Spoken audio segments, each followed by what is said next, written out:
আজকে বেরোনোর কোনো প্ল্যান ছিল না, মহাশিবরাত্রির উপোস ছিলাম বলে শরীরটাও একটু ম্যাজ ম্যাজ করছিল। তো যাই হোক, সকালবেলা ঘুম থেকে উঠতে ও আমাকে ফোন করলো যে আজকে বেরোবে একটু, বাবা বড় কাছারির কাছে যাব। তো আমি ভাবলাম, বলি ভগবান যখন ডেকেছে তো যাওয়াই যায়।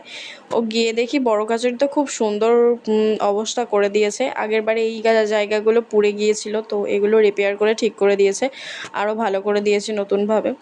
তো যাই হোক, প্রচণ্ড তো ভিড় হয় আজকের দিনে। তো গেলাম, গিয়ে ঝুড়িটা সাজিয়ে নিয়ে গিয়ে দেখি ঘাটে কি প্রচণ্ড ভিড়। আগের দিনই সব আমার এনে রাখা ছিল, মালা, ফল টল, মিষ্টি, দই টই।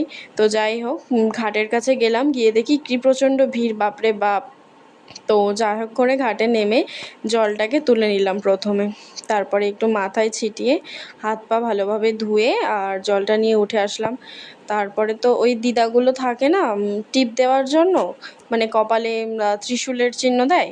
তো ওই দিদাগুলোর সাথে দেখা হলো, দিদাগুলো কপালে ওই টিপটা পরিয়ে দিল আর কি।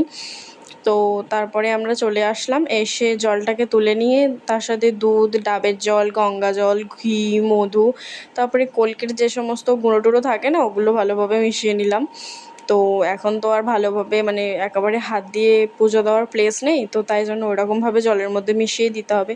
আর উপরে তো ভিডিও করা বারণ, জানোই ক্যামেরা চলে না।